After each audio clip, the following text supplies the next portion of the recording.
tariffs, the Panama Canal, pulling federal funds from prestigious universities, and the big, beautiful budget bill. President Trump, as you saw there, meeting with all members of his cabinet, getting an update from each one of them as stocks take a nosedive. Good afternoon, everyone. I'm Kira Phillips. Glad you're with us. Look at the big board now as stocks have been plunging again today after Trump paused his higher tariffs on countries not named China. It's the latest drop in what's been a pretty wild ride, as you know, for the markets. Everybody feeling it in their pocketbooks. Investors waking up to the fact that despite the pause, Trump still has a 145% tariff on all Chinese goods. China calling Trump's move a weapon for selfish gain, slapping its own 84% tariffs on U.S. products. Here's the president reacting to the ongoing market volatility. There'll always be transition difficulty, but we had in history, it was the biggest day in history, the markets. So we're very, very happy with the way the country's running. We're trying to get the world to treat us fairly.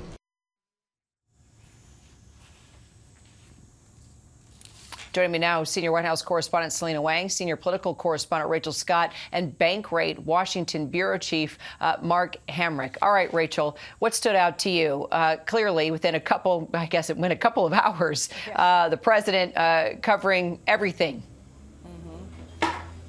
Yeah, this was a lengthy spray during this cabinet meeting. Our own Karen Travers was inside of the room, and she did get a few questions to the president. What is clear, just looking at the markets today, there's still a lot of uncertainty that the American public, that this economy is feeling. The president was asked directly if he has seen or he has watched any of what is happening on Wall Street. He said that he has not had a chance to see it because he's been in that cabinet meeting for a few hours now. It's notable the president acknowledging that there will be, in his words, a transition cost, transition problems, but he said that he believes in the end it's all going to work out, calling it a beautiful thing. What I have my eye on, Kira, is whether or not the White House, this administration, the president, is having negotiations with China, because ultimately this has now turned into a staring contest between the United States and one of our largest trading partners, which is China. You mentioned the tariff that is now in effect, the president adding that 125%, the total number right now, 145% on China. Our Karen Travers asking the president about China reducing the number of American films that will be shown now in China. The president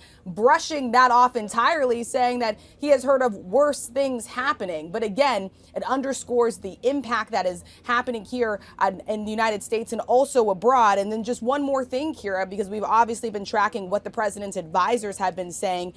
His economic advisor, Kevin Hassett, said earlier that discussions have not yet begun between the president and Chinese President Xi. So ultimately, right now, the staring contest of who blinks first continues between the United States and China.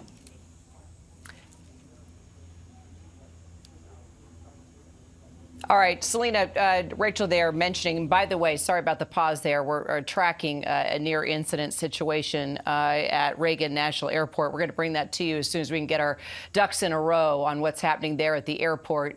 You guys remember that disaster of a crash between a helicopter and a plane not long ago. So we're tracking that. We'll bring that to you. But Rachel mentioned Xi Jinping. Selena, you lived in Beijing. You covered China for a couple of years. You know, this is shaping up to be a pretty big showdown between Trump and the Chinese president. How do you see this playing out? Yeah, Kira, I was actually based in Beijing during the first Trump administration, during that first-time trade war. And a key point here is that Beijing has been through this before, although, of course, the tariffs this time are much steeper. And even though you heard President Trump there saying that he would love to make a deal with China, the reality is that as of this moment, negotiations are not happening between the U.S. and China. And what I'm hearing from talking to China experts all day is that it's not going to be easy to get Xi Jinping to come to the table. They are ready to dig their heels in. They're ready to take the economic pain. The only way that Xi Jinping is going to pick up the phone and speak to President Trump is if he can know that he's going to walk away with a deal with the United States. The last thing that Xi will want to risk is humiliation, picking up the phone, engaging with Trump, and then walking away with nothing. But no question, Kira, this is going to be painful for both sides. The U.S. last year imported more than $400 billion worth of goods from China. We're talking about everything from electronics, cell phones, smartphones, furniture, toys, apparel, footwear, and also the retaliatory tariffs from China of 84%. That's going to be very painful for American farmers. We're talking about massive soybean exports to China that would be hit with massive tariffs. But this is something that Beijing has been preparing for years, for the possible scenario of a complete breakdown in U.S.-China trade. So they have been trying to reduce their reliance on the U.S. economy. So in a way, this actually helps feed into Xi Jinping's goals to make China more self-reliant, less dependent on the U.S.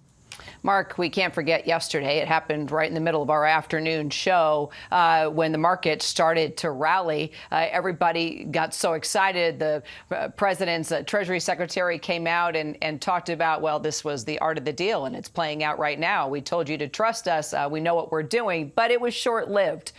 Why do you think that rally didn't last so long? Yeah, I think the whole "we meant to do that" narrative has been debunked by the substantial reporting that has occurred over the last 24 hours, that the administration had to take notice of the damage that was ongoing and the worry that something even more significant could occur in the financial markets and affecting the real economy. So, we backed off of what we believed 24 hours ago to be the worst case scenario, but we can still imagine some very bad scenarios that get worse from here. You talked about the impacts, for example, on American exporters who have been reliant on China as a market to send $150 billion worth of our things over there. And what does happen to the hundreds of billions of dollars worth of goods coming into the United States, where effectively it's not worth doing that business anymore if they're facing a more than 100% import tax that American businesses and consumers have to pay. So what remains is uncertainty, what remains is volatility, and we don't see how this is going to be resolved, meaning all of us watching. We don't see how that's going to happen. Perhaps what we have come to understand is deal making is sort of one of the goals. All right, Rachel Scott, Selena Wang, Mark Hamrick, thanks, guys.